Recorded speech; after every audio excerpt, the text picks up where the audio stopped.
성경 말씀 마태복음 22장 1절로 14절입니다.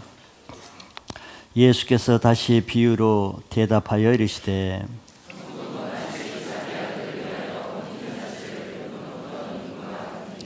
그 종들을 보내어 그 청한 사람들을 혼인잔치에 오라 하였더니 오기를 싫어하거늘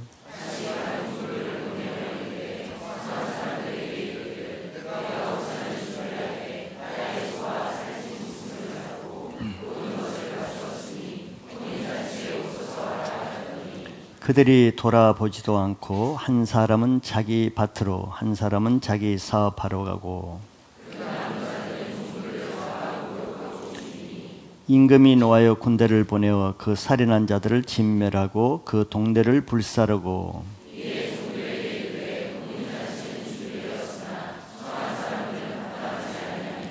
네 거리 길에 가서 사람을 만나는 대로 혼인잔치에 청하여 오라 한대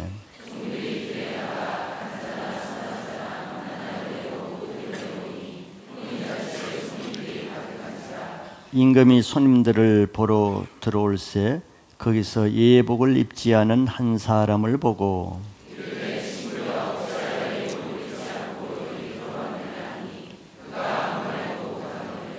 임금이 사원들에게 말하되 그 손발을 묶어 바깥 어두운 데에 내던지라.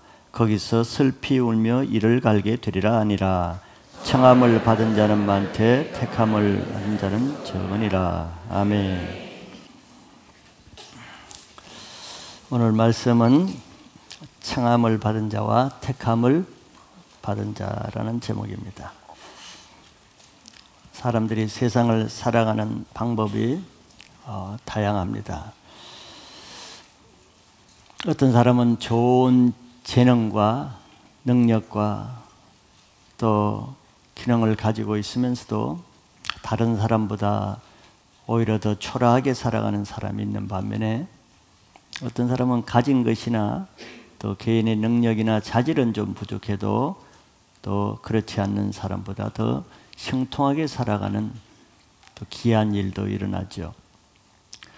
또 어떤 사람은 많은 재물과 명성과 지위를 가지고 세상적으로는 성공한 것 같은데도 불구하고 실제 개인의 삶을 보면은 늘 불평이 많고 불만족이고 가정이 어렵고 스스로 짜증나는 불행한 삶을 살아가는 사람이 있습니다.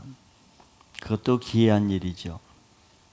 또 반면에 어떤 사람은 너무도 경제적으로도 어렵고 가진 것도 없고 남들 보기에는 참 안 됐다 싶을 정도로 어려운 형편이지만서도 그러나 그 사람의 실제 삶은 얼굴이 항상 밝고 기쁘고 긍정적으로 그래도 자신은 가정과 개인이 행복을 느끼며 살아가는 사람이 있습니다.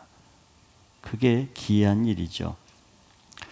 그래서 결국 보면은 사람들은 좋은 자격과 조건을 가졌다고 해서 또 하나님이 그런 좋은 능력을 주었다고 해서 그 사람들이 꼭 행복하게 사는 것도 아니고 또 하나님 앞에 받은 것이 좀 부족하다고 해서 그것 때문에 인생이 불행하게 되는 것도 아니라는 것을 나타냅니다. 사람이 살아가는 방법이 다를지라도 우리 인생을 인도하시는 분이 하나님이시기 때문에 이런 일이 일어난다고 할 수 있습니다.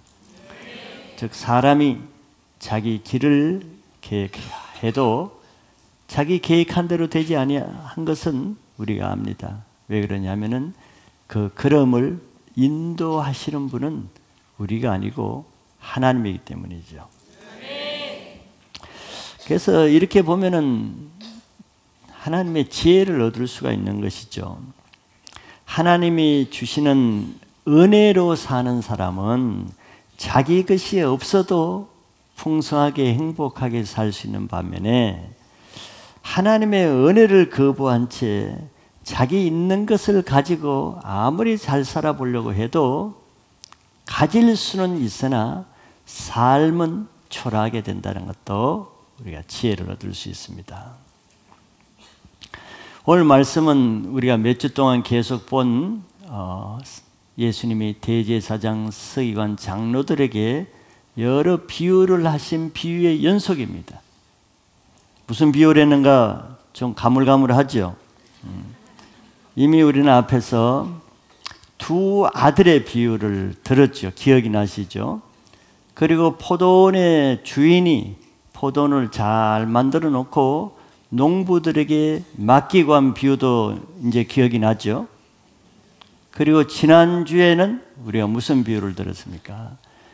건축가들의 버린 돌을 하나님은 머리에 모퉁이에 머릿돌이 되게 하셨다는 비유.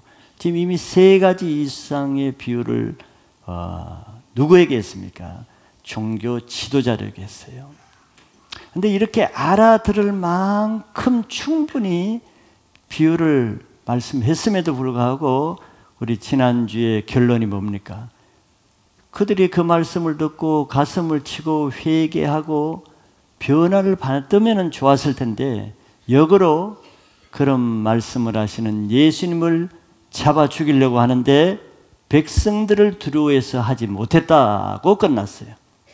그러면 그 정도로 하면 끝났어야 되는데 이들이 여전히 말귀를 못 알아듣고 있었습니다. 예수님은 이렇게 자기 자격으로 살려고 하는 사람, 자기 종교적인 지위로 하나님 나라에 들어가려는 사람, 이런 종교인들의 문제를 끊임없이 지적해서 그들에게도 끝까지 한 번의 기회를 더 주시기 위해서 또 한 번의 또 다른 비유를 또 설명해 줍니다. 참 인내가 많으신 분이죠. 그것이 예수님이 우리를 대하시는 지금 방법입니다. 그래서 오늘 말씀을 통해서 종교인들에게, 즉 대제사장, 서기관, 바리새인들에게만 하는 것이 아니고 이 말씀은 우리들 자신에게 하시는 말씀이기 때문에 이 말씀을 통해서 우리 자신의 신앙을 돌아보는 기회가 되시기 바랍니다. 옆에 사람 신앙을 돌아볼 필요가 없어요. 자기 자신에게 말씀은 항상 적용되어야 그 말씀이 자신을 변화시킵니다.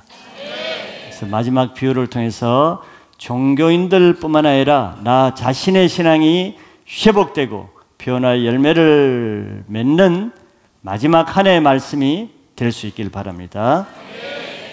자, 오늘 비유의 말씀을 보시면은 먼저 청함을, 오늘 말씀은 청함을 받은 자와 택함을 받은 자에 대한 예수님의 비유의 핵심 말씀인데 먼저 청함을 받은 자에 대해서 한번 봅니다.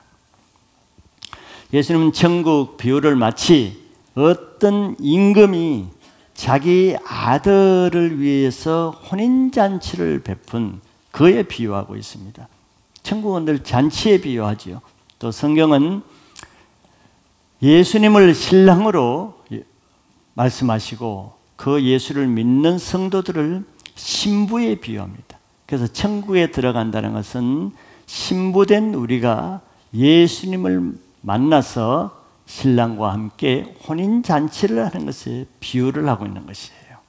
오늘 그 비유를 통해서 청함을 받은 자들이 어떤 모습으로 대하는가 하는 것을 예수님 말씀하십니다. 먼저 혼인잔치의 임금의 초청을 설명하고 있습니다. 어떤 잔치에 초청받는다는 것은 굉장히 큰 특권이죠. 특별히 임금의 잔치에 초청받는다는 것은 이거는 엄청난 특권일 것입니다. 그런데 청와대에 어떤 초청을 받는다고 할 때 그거는 아무나 갈 수 있는 것이 아니기 때문에 그 자체가 그 사람의 어떤 자격을 부여한 것이라고도 할 수 있죠. 마찬가지로 이보다 더 큰 하나님 나라의 임금 대신 하나님의 초청잔치에 먼저 초청을 받는 것은 이거는 큰 하나의 자격이 됩니다. 엄청난 특권이죠.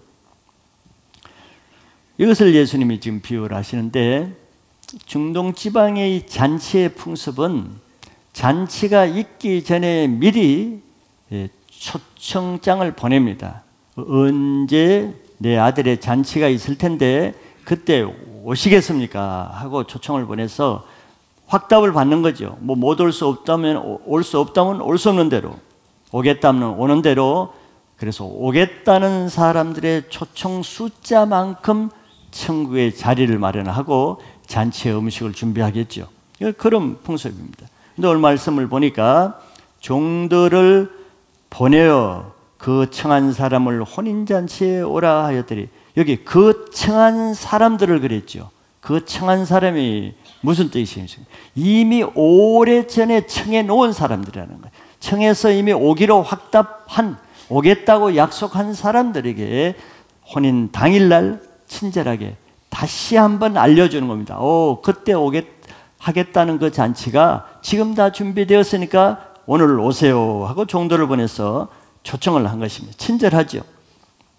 근데 종들을 보내서 초청을 하는 그 사람들은 하나같이, 그때는 철석같이 반드시 가겠다고 약속을 했던 그 사람들이 당일날 되어서 정작 한 사람도 다 잔치에 오기를 싫어했다 그랬어요. 이러한 일들은 초청한 사람에 대한 아주 적대적인 행위고 배신 행위죠. 이건 작은 문제가 아닙니다. 특혜를 베풀어준 임금에 대한 모독이고, 임금의 아들의 결혼식을 파산시키는 거, 아주 결혼식을 망치는 행위죠.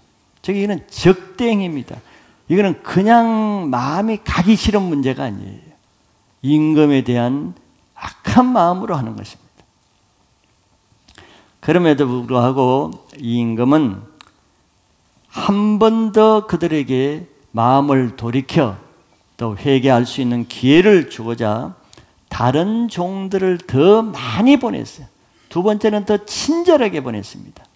어떻게 보냈냐면, 얘들아, 이번에는 가서 그냥 오라고 하지 말고 내가 그들을 위해서 이 잔치를 얼마나 정성스럽게 준비했는지를 좀 설명을 좀 해라. 이들이 아직 잔치가 얼마나 맛있는 것과 좋은 것이 있는지를 몰라서 그런 것 같으니까 가서 그냥 오라고 하지 말고 자세히 설명을 좀 해라. 그렇게 해서 보냈습니다. 그 설명이 뭐냐 하면은 어떻게 하라 그랬습니까? 4절에 보니까 청한 사람에게 이르되 내가 오찬을 준비하되, 임금이 직접 준비했다는 거예요. 어떻게 준비했느냐? 나의 소를 잡고 아주 살찐 맛있는 짐승을 잡고 또 그들을 위해서 모든 것을 다 준비해놨다. 이걸 얘기하라 그랬습니다. 그래서 종들이 나가서 주인이 여러분들을 위해서 이렇게 좋은 짐승을 잡고 소를 잡고 맛있는 여러분들이 좋아하는 모든 것을 준비해놨으니까 꼭 오세요 하고, 오히려 준비에 초청하는 사람이 아쉬울 것이 없는 사람이 아쉬운 소리로 그들에게 꼭 오라고 간청을 했어요. 주객이 바뀐 모습이죠. 이것이 천국 잔치를 초청하는 하나님의 마음이고 하나님의 방법입니다. 하나님이 종들에게 뭐가 아쉬움이 있어요? 아무 아쉬울 것이 없지만서도 우리를 위해서 베푸는 이것이 은혜입니다. 은혜를 주는 거예요. 우리가 얼마나 예수를 믿기 전에 여기까지 오기까지 얼마나 많은 주님의 종들을 통해서 교회 한번 와보라, 교회 한번 나와보라, 예수 한번 믿어보라, 우리 셀 모임에 한번 와보라, 얼마나 많은 초청을 받았습니까? 그래도 안 들으니까 교회 하면 이렇게 치유도 받고 변화도 받고 성격도 변화되고 가정이 화평하고 이렇게 교회니까 좋은 거 있더라. 이것이 바로 하나님의 전도 방법이요, 은혜의 방법이죠. 우리는 이런 하나님의 은혜를 수없이 받고 나서 받아들인 사람은 지금 다 이 교회 안에 있겠죠. 우리는 이런 하나님의 계속되는 은혜를 멸시하지 말아야 됩니다. 하나님의 마음을 알아야죠. 우리가 아쉬워서 잔치에 들어가고자 해도 들어갈까 말까 하는 그 잔치를 하나님이 먼저 혜택을 주고 먼저 초청한 것이 하나님의 은혜인 것을 믿고 먼저 믿은, 먼저 불러주신 은혜를 감사하시기 바랍니다. 두 번째는 그러면 그들이 초청에 대한 반응을 보면은 5절 6절에서 그들이 5절에 돌아보지도 않고 그랬어요. 이 종들이 말하는데 들은 척도 하지 않는 거예요. 그래서 종들이 열심히 주인의 마음을 알리고 잔치를 준비한 거, 정성스럽게 한 거 설명해도 들은 척도 안 해요. 그리고 나서 첫째 사람은 그 말을 듣자마자 그냥 자기 밭으로 나가버렸습니다. 듣기 싫다는 거예요. 그냥 나가버렸어요. 밭은 자기가 의지하는 재산입니다. 그는 천국 잔치보다는 이 땅에 있는 자기 재물을 더 의지하지. 예수님은 그래서 재물과 하나님 두 주인을 섬길 수 없다 그랬습니다. 재물을 의지하는 사람은 하나님 나라에 들어가기가 부자가 낙타가 바늘기 들어가는 만큼 어렵다 그랬죠. 자기 재물 때문에 하나님을 미워합니다. 천국 잔치 오라는 말이 귀찮게 들립니다. 그 옆에 있던 둘째 사람도 그 말을 듣자마자 듣기 싫어서 자기 사업하러 나가버렸습니다. 임금의 은혜로 주는 잔치보다는 자기 하는 사업이 더 중요하고 그것이 더 재밌게 여겨지는 거죠. 영원한 천국보다는 세상 재미에 마음이 뺏긴 겁니다. 어떤 사람은 하루 종일 일주일 내내 먹고 사는 문제에 매여 있는 사람이 있죠. 전도해 보세요. 바빠서 교회 못 나간다는 거예요. 바쁘고 놀고 사업하러 나갔습니다. 이런 사람들은 예배에 와서도 마음은 자기 일에 있어. 말씀은 안 들리고 예배에 와서도 그냥 핸드폰이나 만질거리고 딴 생각에 빠져 있습니다. 하나님의 은혜를 값없이 여기는 거예요. 귀찮게 여기는 겁니다. 첫째, 둘째가 그렇게 나가고 남아있는 사람들은 남아서 뭘 했는가? 종들을 욕하고 모욕하고 핍박하고 더 악한 사람은 종을 죽여버렸습니다. 지금 종이 무슨 죄가 있어요? 잔치 오라는 건데 누구를 위해서? 그들이 와서 먹으라는 건데 그들을 위해서 이 많은 잔치를 베풀어 놨으니까 와서 즐기라고 하는데 왜 화를 내고 모욕하고 죽이느냐 말이에요. 기이한 일이죠. 임금의 은혜를 악으로 갔습니다. 교회 오라는 사람을 괜히 욕하고 침뱉고 예수 믿으라는 사람을 괜히 욕하고 핍박하고 그들 속에 악한 것이 있는 거죠. 은혜를 악으로 갚는 것이 누가 하는 짓이겠습니까? 이거는 임금과 맞서 대적하는 행위죠. 그 종들을 그렇게 하는 것은 그 임금에게 하는 것입니다.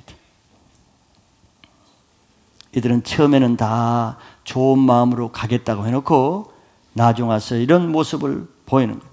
처음 약속할 때하고 혼인잔치 그 얼마 기간을 그 은혜를 유지하지 못해서 마음을 다 뺏긴 겁니다. 그 짧은 기간 동안에 그들은 사단의 미혹을 받은 거죠. 다른 말을 들은 거죠. 그 잔치에 가봤자 그 임금에 대해서 악평을 하고 잔치에 대해서 악평하라는 어떤 말을 들었기 때문에 그들이 미혹된 거죠. 그래서 임금과 대적 관계가 됐습니다. 그래서 하나님의 은혜를 거부하고 교회 와서까지 말씀도 듣지 못하고 하나님의 은혜를 거부하는 사람 보세요. 하나님께 대해서 욕하지요. 교회를 대적하지요. 말씀을 전하는 종들을 핍박하고 악하게 대하죠. 똑같은 거예요. 누가 그러겠습니까? 바로 하나님 원수가 된 사단 마귀에게 속했기 때문에 그들을 위해서 선을 베푸는 자를 악으로 대하는 거죠. 이게 지금 종교 지도자들을 대상으로 지금 비유를 말씀하는 거죠. 종교인들을 비유를 한 것입니다. 그들은 제일 먼저 하나님이 부르실 때 내가 하나님 위해 살겠습니다 약속한 사람이에요. 이스라엘 백성은 시내산에서 하나님이 모세에게 준 말씀을 전할 때 내가 하나님 말씀대로 살겠습니다. 먼저 살겠다고 약속한 사람, 잔치에 가겠다고 약속한 사람입니다. 그래서 그들에게 좋은 직분을 줬습니다. 약속을 했으니까. 그런데 그 뒤로 그들이 잘못 사는 것을 보고 선지자를 보내가지고 그들의 죄를 책망하고 할 때 그들은 선지자를 모욕하고 선지자를 다 죽였습니다. 나중에 세례 요한을 보내서 그들의 죄를 회개하라고 말할 때 들은 척도 안 했습니다. 그리고 자기 아들 예수님을 보냈을 때는 돌로 쳐 십자가에 죽였습니다. 예수님은 아직도 이렇게 비유를 3번, 4번씩이나 하는데도 자기 죄를 인정하지 않고 계속 거부하고 있는 종교 지도자들의 문제가 무엇인가를 알려주기를 원하는 거예요. 그 세 번째는 어떻게 되겠습니까? 예수님은 임금의 심판에 대해서 말했습니다. 7절에 보니까 임금이 노했어요. 참는데도 한계가 있는 것입니다. 은혜를 계속 거부할 때는 결국은 심판이죠. 그래서 하나님이 군대를 보내가지고 그 살인한 자들을 진멸해 뿌리고 그 동네까지도 다 불살라 버렸습니다. 불은 지옥, 불의 심판을 상징하죠. 하나님의 은혜를 멸시하는 것은 사단이 하는 것이고 사단에게 매인 자는 심판이 있습니다. 하나님은 은혜를 잃어버린 사람들에게 대해서 오래 참기는 하시지만 끝까지 은혜를 멸시하는 자에게는 진노의 심판이 있다는 것을 예수님이 설명하시죠. 종교인들은 하나님 나라에 들어가는 것을 자격으로 들어가려고 했습니다. 자기의 자격, 자기의 지위, 자기의 선행으로 들어가려고 그러고 그런 사람들의 특징은 하나님의 은혜를 우습게 여깁니다. 하나님의 은혜를 값없이 여겨요. 하나님의 은혜로 사는 사람들을 인정하기 어려워합니다. 이게 종교인들의 특징이에요. 그들은 무슨 자격을 내세웁니까? 우리는 아브라함의 자손이라는 겁니다. 지금도 유대인들 중에 심지어는 예수를 믿는 메시아적 유대인들 중에도 자기네들은 예수를 안 믿어도 천국 간다고 확신하는 유대인들이 많아요. 근거가 아브라함의 자손이기 때문에. 이 종교들은 자기들이 아브라함의 자손이고 모세의 제자라는 이것을 무슨 자격으로 여기고 있어요. 그리고 또 하나는 자기들의 의는 세리와 창기와 같지 않는 높은 의를 가지고 있다는 것이 그들의 자격입니다. 자격을 주장하는 사람, 은혜를 우습게 여깁니다. 교회에서도 자기 있는 자격으로 신앙한 사람 보세요. 하나 은혜로 신앙한 사람을 무시하고 멸시하고 대적하고 핍박합니다. 이게 종교인들의 죄지요. 근데 그들이 지금 그걸 모르고 있어요. 하나님 나라는 자격으로 들어갈 수 있는 사람 아무도 없다는 걸 분명히 아셔야 됩니다. 하나님의 은혜는 자격이 아니라 값없이 주시는 하나님의 은혜로만 들어간다는 것을 믿으시기 바라요. 종교인들은 이것을 빨리 깨달아야 됩니다. 자격을 가진 사람 보세요. 항상 교만하고 자기 의로 가득해서 완고합니다. 은혜로 사는 사람 보세요. 자격이 없기 때문에 항상 겸손하고 하나 앞에 늘 감사하고 은혜가 충만합니다. 자격보다 은혜로 하는 사람이 먼저 천국에 간다는 걸 믿으시기 바랍니다. 두 번째는 자격으로 갖는 청함을 받은 사람이 다 거절할 때 하나님은 다른 사람에게 그 혜택을 주는데 그 사람들이 택함 받은 사람이 됩니다. 임금은 이렇게 말합니다. 8절에 이에 종들에게 이르되 혼인잔치는 준비되었으나 청한 사람들은 합당하지 아니하니 그랬어요. 청한 사람들은 합당하지 아니하니.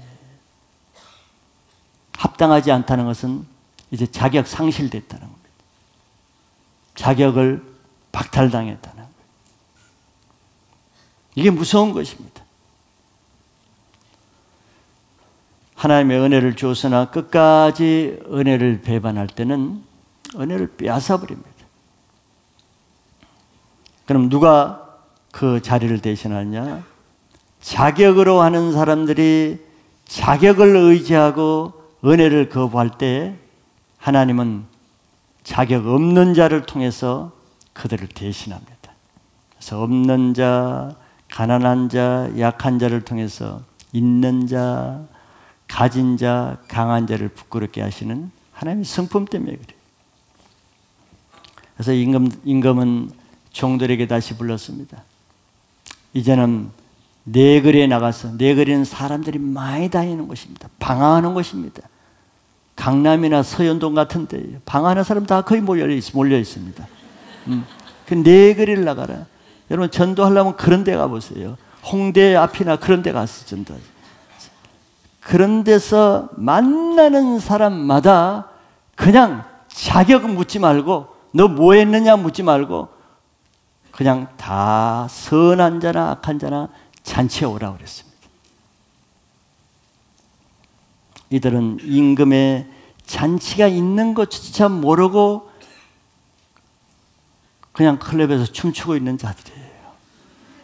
잔치도 모르는 사람들이, 그냥 세상에 방황하는 사람들이. 그런데 어느 날 갑자기 임금의 잔치에 초청받는 일, 그것을 은혜라고 하죠. 네? 자기 인생에 생각도 할 수 없는, 클럽에서 춤추다가 다리에 힘 빠져서 죽을 수밖에 없는 인생이 하루아침에 꿈도 꿀 수 없는 인생이 자기에게 주어진 거예요. 이것이 자격 없는 죄인에게 베푸신 하나님의 은혜입니다. 여러분들 다 여기 오기 전까지 방황 많이 하셨죠? 은혜입니다. 자격이 아닙니다. 은혜예요.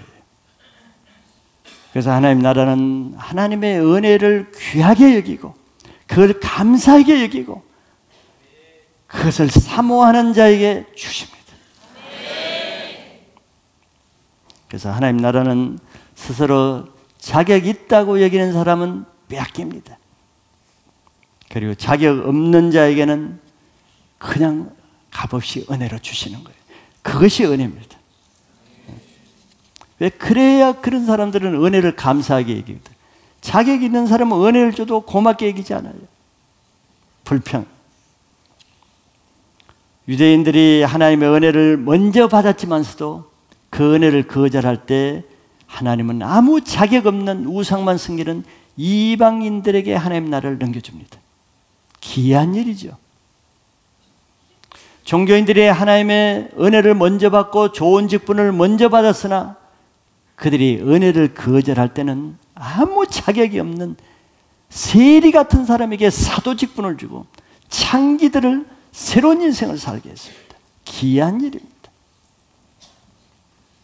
남들보다 먼저 교회에 올 수 있는 초청을 먼저 받아서 은혜를 받았지만 교회에 와서 은혜로 여기지 않는 사람들이 많이 있습니다.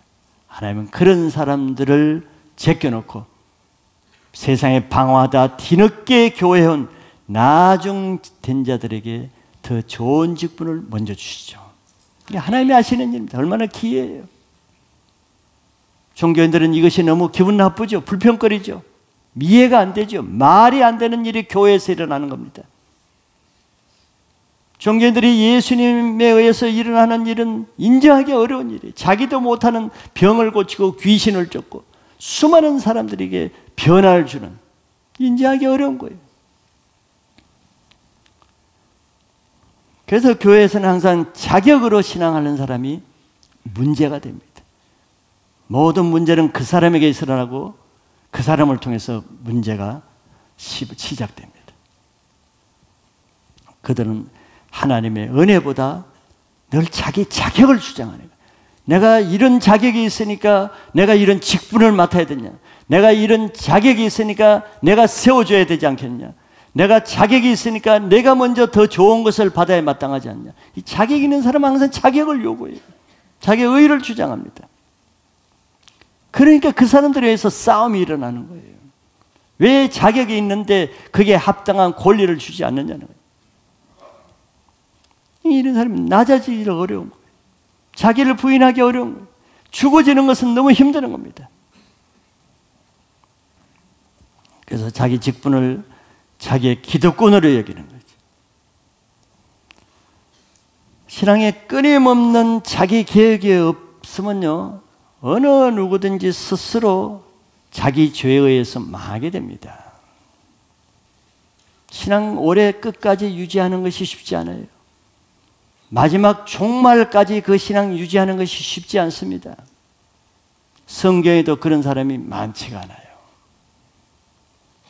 특히 신앙에 오래된 사람일수록, 특별히 어떤 교회 안에서 직분을 가진 사람일수록 더 많은 혁신과 개혁이 요구됩니다. 그만큼 그들은 자기의 직분과 자기 신앙에 안주하기가 너무 좋아요. 익숙하기 때문에 편리 위주로 종교틀이 굳어져 있습니다. 세상에서 철밥통이라는 말을 하죠. 교회에도 어떤 지위가 주어지면 그것이 자기의 어떤 철밥통으로 생각해요. 절대 빼앗기지 않을 것 같은. 사람은 빼앗지 않을 수 있어도 하나님은 그런 사람은 하루아침에 직분을 빼앗깁니다. 직분을 주어주면 그걸 누리려고 그러죠. 그 서름을 피우려고 그래요. 남에게 주장하려고 그러고. 가장 보기 흉한 모습입니다. 직분을 가질수록 예수님처럼 높은 자가 낮은 자를 섬기고, 있는 자가 없는 자를 섬기고, 낮아지는 자가 큰 자라고 하듯이 더 겸손해지고 더 섬기고 자기를 부인하지 않고 거스름 피우고 요령 피우고 너긋하고 남이나 시키고 자기는 이제 한량처럼 누리려고 그러고, 이런 사람들이 성경에 지금 바리새인이요 제사장들이요 장로들이 하는 모습인데, 그런 모습을 닮은 사람들이 교회는 항상 있어요. 예수님은 그런 사람들을 위해서 지금 4번째 비유를 말씀하고 있는 겁니다. 들을 게 있는 사람은 들으셔야 되는 거예요. 남의 일이 아닙니다. 자기 일로 들으시길 바랍니다. 종교의 틀이라는 것이 마약보다 더 무서운 겁니다. 한번 그게 빠져들면 빠져나오기 어려워요. 사람들이 익숙한 자기 틀에서 개혁한다는 게 얼마나 어렵습니까? 불편함을 감수해야죠. 손해를 보아야죠. 고생을 감수해야죠.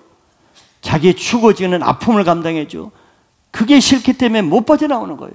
그냥 마약에 취해 있는 겁니다. 이게 종교의 틀이에요. 우리가 계속 이 핵심은 변화입니다. 예수님의 핵심의 주제는 열매예요.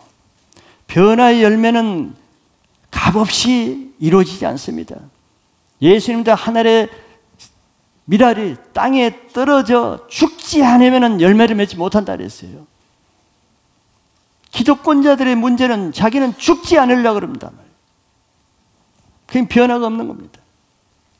변화의 열매는 자기 신앙을 개혁하는 사람에게만 열매가 주어지지, 자기 스스로를 바꾸지 않으려는데 어떻게 열매를 맺겠습니까? 그러니까 그 모습이 5년, 10년 그대로 가는 거예요. 그 굳은 얼굴이 5년, 10년 그대로 있는 것입니다. 신앙은 이론으로, 머리로, 지식으로 하는 게 아니에요. 내 속 사람의 인격으로 하는 것입니다. 이런 변화는 자기 죄에 대한 깨달음이 있어야 되고, 자기 죄에 대한 깨달음은 스스로 할 수 없기 때문에 성령을 통해서 주시는 말씀을 들을 때 자기 죄가 깨달아지는 거거든요. 죄가 깨달아져야 회개가 주어지고, 회개가 있어야 변화의 열매가 있는 것입니다. 개혁은 하나님 앞에 자기의 잘못된 틀을 말씀에 비춰서 깨닫는 대로 그냥 자기를 과감하게 바꾸는 거예요. 그렇게 하지 않고는 내가 안 바뀝니다. 좀 더 한 해가 가고 있는데 1월 달부터 12월 달까지 자기 모습이 바뀐 것이 얼마나 됩니까?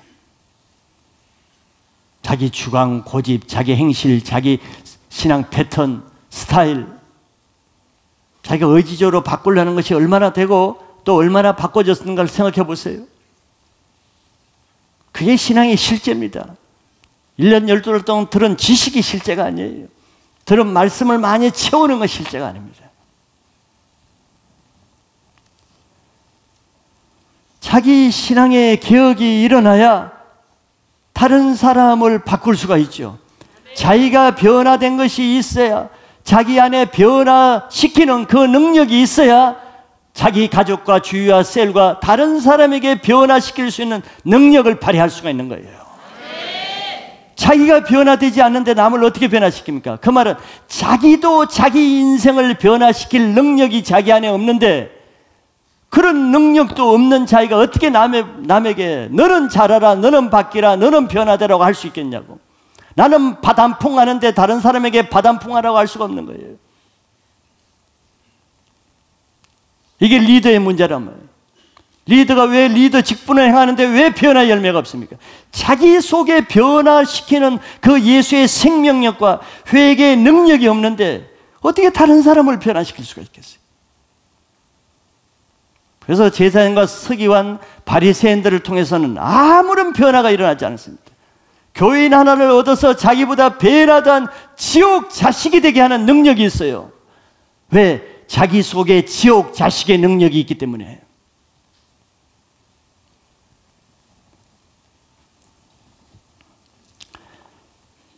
그래서 자기 신앙의 개혁이 일어나야 다른 사람을 변화시키고 자기 시대를 개혁하는 삶을 살 수가 있습니다.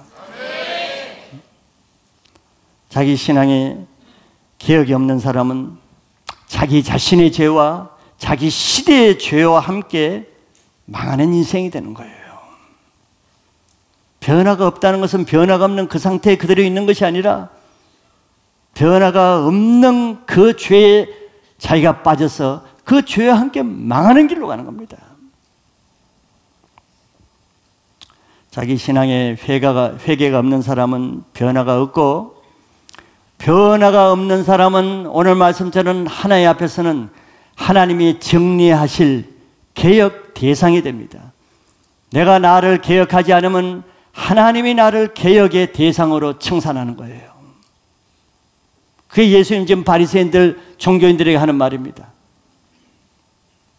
우리는 자신의 변화를 통해서 자기 가정을 변화시키고 자기 시대를 변화시키는 좀 변화의 비전을 갖는 도전적인 신앙을 하시길 바라요. 겨우 자기 하나 문제 없으면 문제 없는 신앙으로, 자기 하나 이상 없으면 이상 없는 신앙으로. 그게 이상이 없는 것입니까? 문제가 없는 것입니까?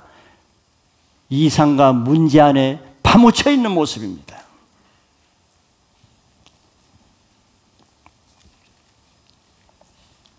마지막으로 천국에 들어가는 중요한 키포인트를 예수님이 말씀하시고 비유를 마칩니다. 그것은 천국은 값없이 들어가지만 예복을 입어야 된다는 거예요.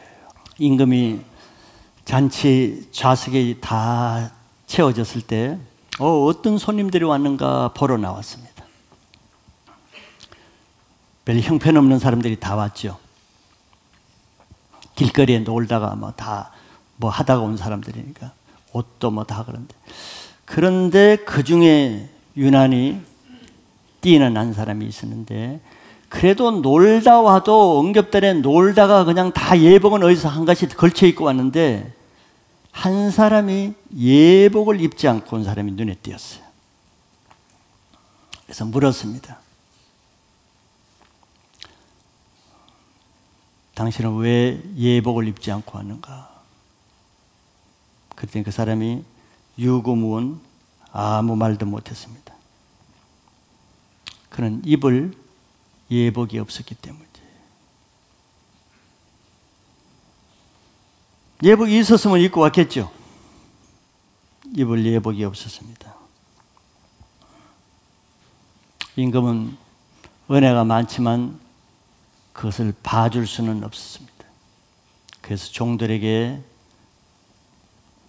말해서 저 예복을 입지 않는 자를 지금 당장 손발을 결박해서 묶고 바깥 어두운데 내던져서 그래서 슬피 이를 갈며 있게 하라고 했습니다. 아주 중요한 벌을 명했죠. 하나님 나라는 은혜로 들어가지만 반드시 예복을 입어야만 들어갈 수 있다는 걸 말씀합니다. 예복이 있어야 돼요. 그런데 우리나라도 그런지 몰라도 외국 같은 거 가면 고급 레스토랑 같은 데는 그 앞에다 이렇게 써놓기도 합니다.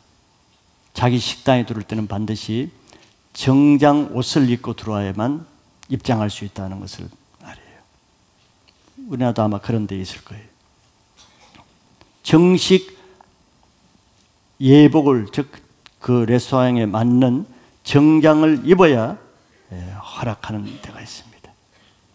그런 곳에서는 내가 아무리 돈을 싸들고 와도 찢어진 청바지를 입고 반바지 입고 슬리퍼 질질 끌고 나시 옷을 입고 그렇게 해서는 돈을 싸들고 와도 입장 금지입니다.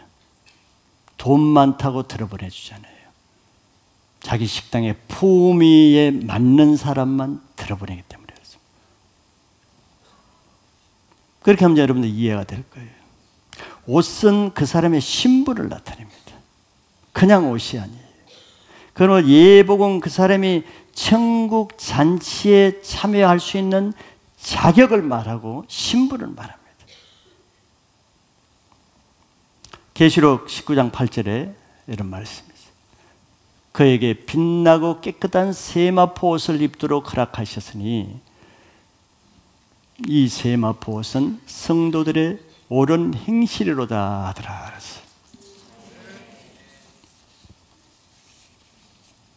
이 예복은 무슨 옷입니까? 예수를 믿음으로 십자가의 보혈로 깨끗함 받은 사람이 받은 세마포 옷이라는 겁니다. 이런 자기 죄를 회개하고 용서함 받을 때 예수님이 입혀주시는 거룩한 의의 옷입니다. 하나님 나라는 오직 예수 그리스도를 믿음으로 말미암아 예수님으로부터 받은 이 의의 옷을 입은 사람만 들어갈 수 있습니다. 이거는 타협할 수가 없어요. 이거는 아주 철칙 같은 필수 요건입니다. 그래서 이 임금이 예복을 입지 않는 사람은 그 자리에서 즉석 체포해서 바깥 어두운 데는 지옥을 말하죠. 그냥 끌어내서 던졌다고 했습니다. 교회 안에는 여러 사람이 같이 있습니다. 예수를 믿고 죄사함을 받은 사람도 있고 아직 예수를도 모르고 구원받지도 못한 사람도 같이 섞여 있죠. 교회 안에는 십자가의 죄사함의 체험을 받고 새롭게 된 사람도 섞여 있고 교회를 10년, 20년, 30년, 40년 다니면서도 아직도 자기 죄를 회개하지도 못하고 예수를 영접하지도 못한 채 교회 안에 같이 섞여 있는 사람도 있습니다.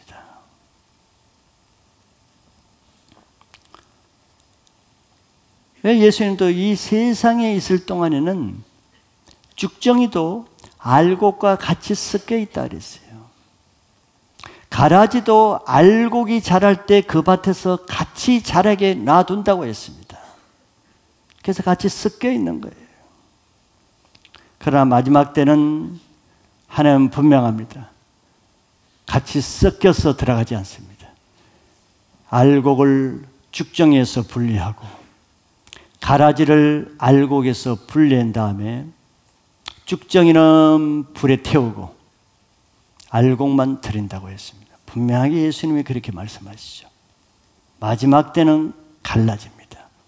지금은 한 교회에 같이 있을 수도 있고 한 가족으로 같이 있을 수가 있어도 마지막 때는 갈라집니다. 종교인들은 예수를 믿는 예복이 없으면서도 성전을 다 차지하고 성전을 가득 메워 자기들이 차지하고 있어요.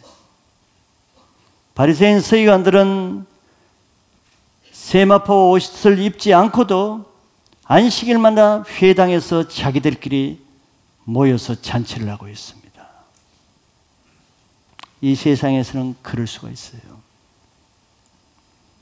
예수의 보혈을 피해 옷을 입지도 않고 장로 직분도 가질 수 있고 목사 직분도 가질 수 있고 선교사 직분을 가질 수 있고 집사 권사 직분을 가질 수 있습니다.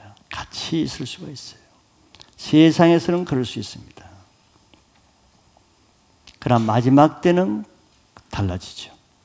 그걸 지금 예수님이 설명하시는 거예요. 예수님은 그런 사람들이 장차 마지막 때에는 어떻게 될 것인가, 어떤 일이 일어날 것인가를 미리 알려줍니다. 이미 마태복음 8장 12절에도 예수님이 그들에게 이런 말씀하신 적이 있어요. 그날에 본 자손들은 바깥 어두운 데 쫓겨라 거기서 울며 이를 갈게 되리라. 같은 말씀입니다. 본 자손들. 나는 하나님 나라에 이미 속했다고 안심하고 있는 분들, 나는 이미 믿는다고 확신하고 있는 사람들, 그 사람들은 오히려 바깥 어두운 데로 쫓겨나 이를 갈게 되는 일이 있다 그랬어요. 많은 사람들이 교회로 초청되는 은혜를 받습니다. 그게 은혜입니다. 교회는 아무나 올 수가 없죠. 그렇게 초청해도 거부하는 사람이 얼마나 많아요.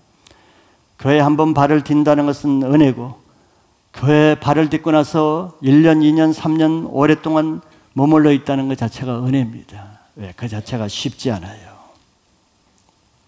더구나 교회 안에 와서 좋은 지위도 받고 직분도 받고 좋은 일도 할 수 있는 것은 더 큰 은혜입니다.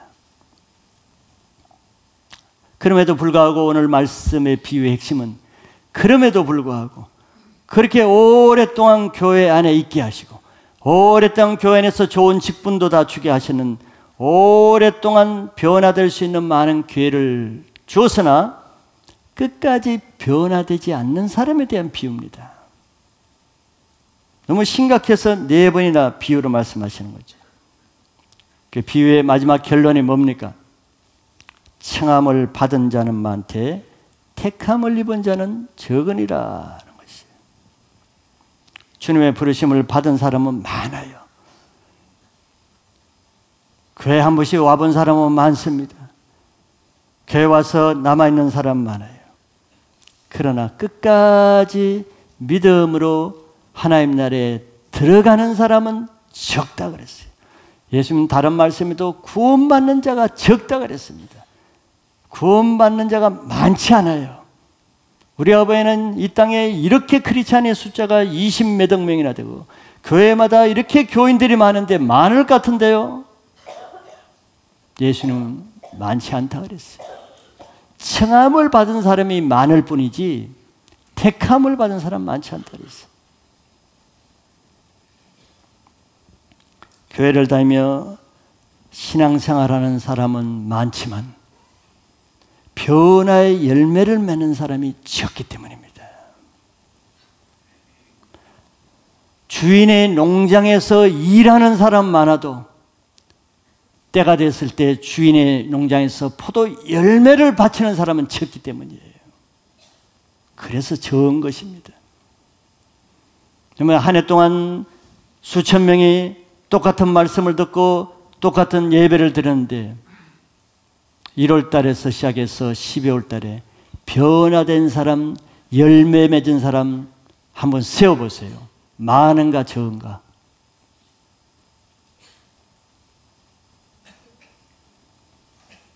남을 세워볼 필요 없이 자기 셀을 보고 우선 자기 자신을 보세요.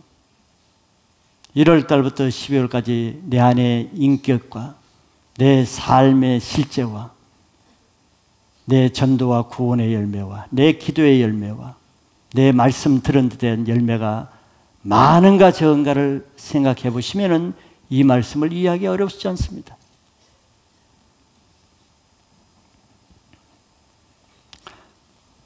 한 해 동안 예배도 드릴 거 다 드리고 성경 통독도 남 하는 대로 하고 말씀도 듣고 가르치고 성경 공부도 하고 하는 일은 많고 아는 일은 많아도 그런 사람은 많아요. 근데 뭐가 적어요? 그에 따른 열매를 맺는 사람은 항상 적어요. 예수님 지금 뭘 보는 겁니까? 많은 잎사귀를 보는 거예요? 많은 행위를 보는 겁니까? 열매를 본다고 했어요. 심지어는 교회에서 한 해 동안 은혜 받은 사람을 보세요. 은혜 받은 사람도 많습니다. 수련회를 통해서 거의 다 은혜를 받습니다. HR 수련회를 통해서 은혜를 받고 여러분 수련회를 통해서 은혜 받고 은혜 받는 사람은 많습니다. 은혜 받고 눈물을 흘리고 감사하고 찬양한 사람 많아요. 그러나 그 은혜 뒤에 감사 뒤에 눈물 뒤에 찬양 뒤에 맺는 열매를 맺는 사람은 적은 거예요. 이렇게 교회를 열심히 다니면서 지식을 쌓아가는 사람 많이 있습니다. 물론 나쁜 건 아니지만 지식은 쌓아가고 행위는 쌓아가는 데 비해서 열매가 없는 것은 자기 스스로 속는 것입니다. 그러지 않아요? 속고 있는 거예요. 지금 바리새인 종교인들은 자기 스스로 속고 있잖아요. 자기들이 천국에 먼저 들어갈 것이고 상급이 많을 것이라고 착각하고 있잖아요. 속고 있습니다. 그것이 남의 일입니까? 자기 일이에요. 우리들 자신의 일입니다.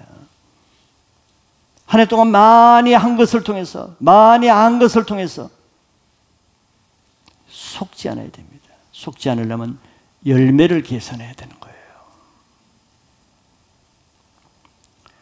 그래서 교회 안에 남아있게 하실 동안에 그래도 교회 안에 있는 동안에 그것은 주님이 변화의 기회를 주시는 기회입니다.